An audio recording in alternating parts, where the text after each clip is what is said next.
向天，心如止水，方能感受宇宙能力。 Dia merasa energi itu mengalir dalam tubuhnya. 感觉到能量正在不断涌入体内。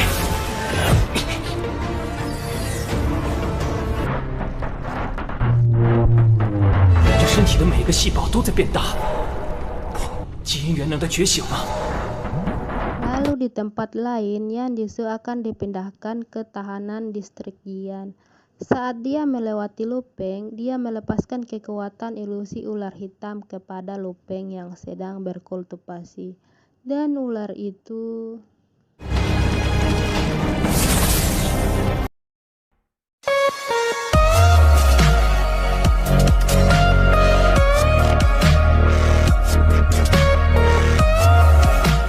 Namun aura jahat itu tidak bekerja, karena Lupeng sudah berhasil membangkitkan energi spiritualnya.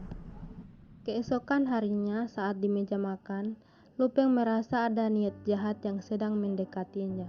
Dan tanpa sengaja dia melihat Yan Jisoo berada di sana dengan bayangan hitamnya itu. Lalu orang-orang Yan Jisoo menyerang Lupeng. Lupeng sangat marah, meminta mereka untuk menyerangnya secara bersamaan, termasuk Yan Jisoo. 那就一起上，包括你。 Lalu perkelahian pun terjadi.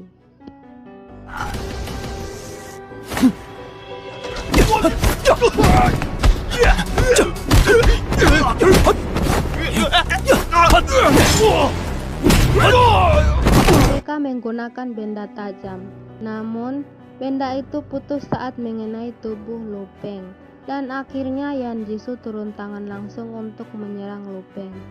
Gerakannya sangat cepat. Lupeng tidak bisa berbuat banyak untuk melawannya.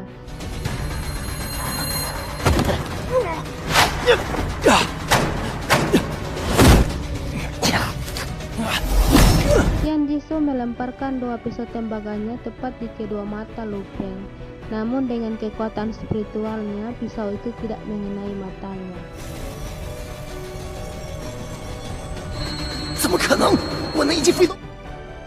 Kemudian, petugas keamanan datang.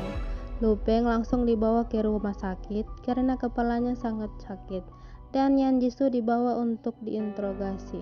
Beberapa lama kemudian, Lupeng sadar. Lalu ia berdiri melihat keluar jendela. Dia merasa penglihatan dan pendengarannya menjadi lebih jelas. Bukan hanya itu, kini dia bisa mengendalikan objek di udara menggunakan mata dan kedua tangannya. Mungkin saja itu adalah energi spiritual yang sangat langka. Lalu dia memilih untuk melatih energi genetiknya terlebih dahulu. Tiba-tiba dia merasa kepalanya sakit. Dalam kultivasinya, dia melihat kabut dan bola emas yang merupakan sumber kekuatan spiritualnya. Kini dia tahu bahwa penyebab sakit kepalanya adalah kekuatan spiritual yang sangat kuat. Di sisi lain, Ketua Dong mendapat bukti CCTV dari Xuxin yang membuktikan Lupeng tidak bersalah.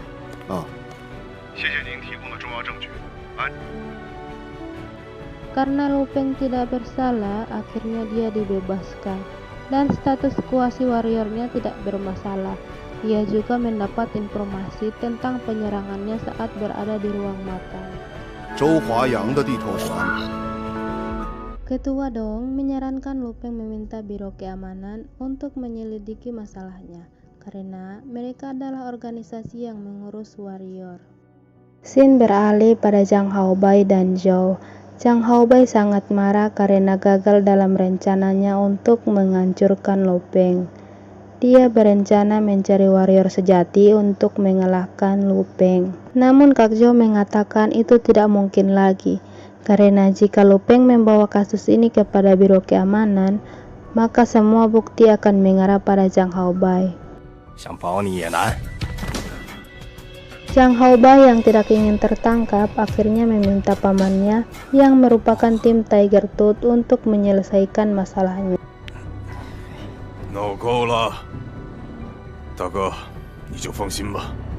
Lalu Xin beralih kepada Liu Peng. Dia berterima kasih kepada Xuxin karena sudah bersaksi untuknya.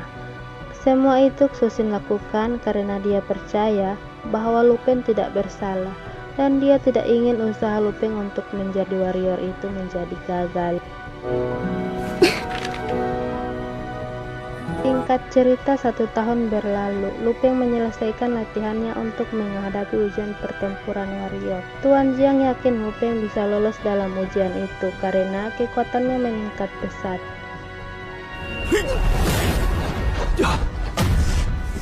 Di akhir latihannya, Tuan Jiang menjelaskan bahwa warrior memiliki 3 tingkatan berdasarkan levelnya, yaitu level fighter, level warlord, dan level yang sangat langka yaitu level war god.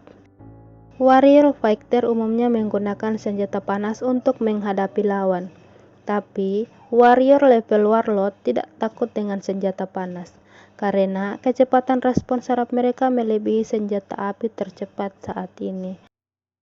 Dan level war god, mereka secepat kilat dan tinju mereka bisa menghancurkan bangunan, layak disebut sebagai dewa perang. Tapi warrior level ini sangat langka, hanya ada 2 atau 3 orang di seluruh Cina. Tidak lama kemudian, instruktur Jiang mendapat telepon dari instruktur Wutong. Dia mengatakan bahwa pengawas juga datang untuk bertemu Lu Peng. Dan ternyata kedatangannya adalah untuk mengajak Lu Peng bergabung dengan Extreme Martial Hall.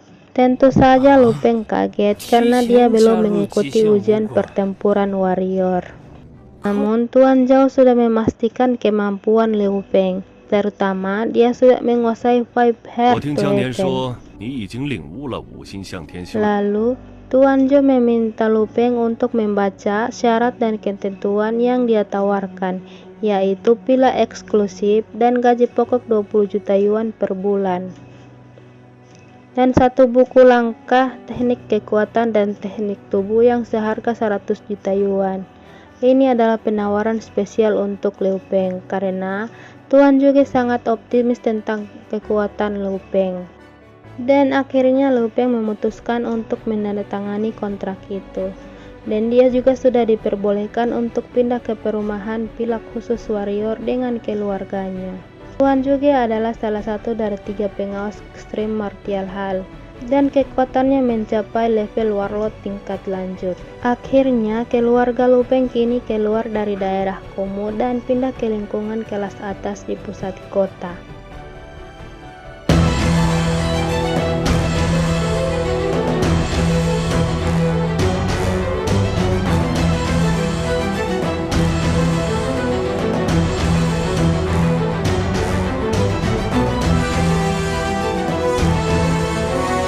Setelah Lu Peng mengantar keluarganya, dia bertemu dengan Zhou Huaiyan.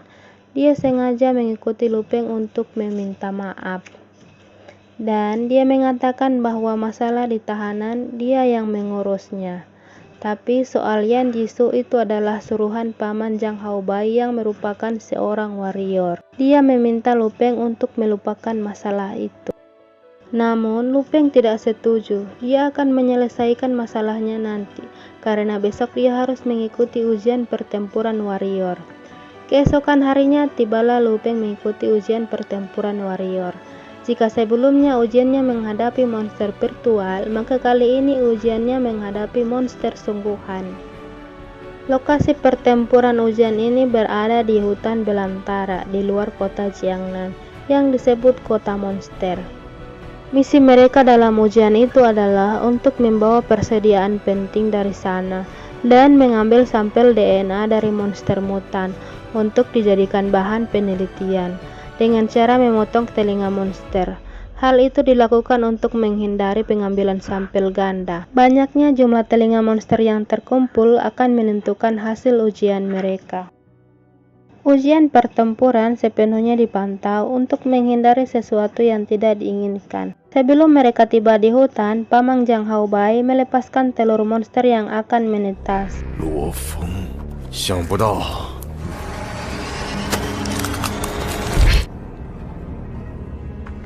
Ujian dimulai. Tuan juga mengawasi lewat monitor bersama pengawas lainnya.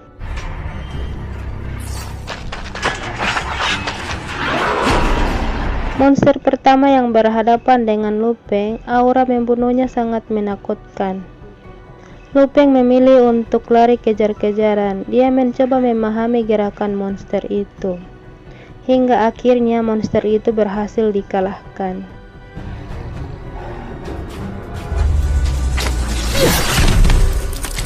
Ketika dia mencari monster yang kedua, dia terkejut melihat monster yang sedang memakan monster yang lain.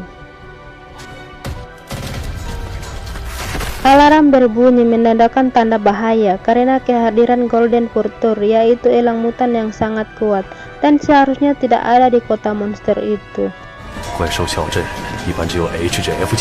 Dengan segera Wutong mengakhiri ujian, namun dicegah oleh pengawas juga. 看来要加赛一场了，罗。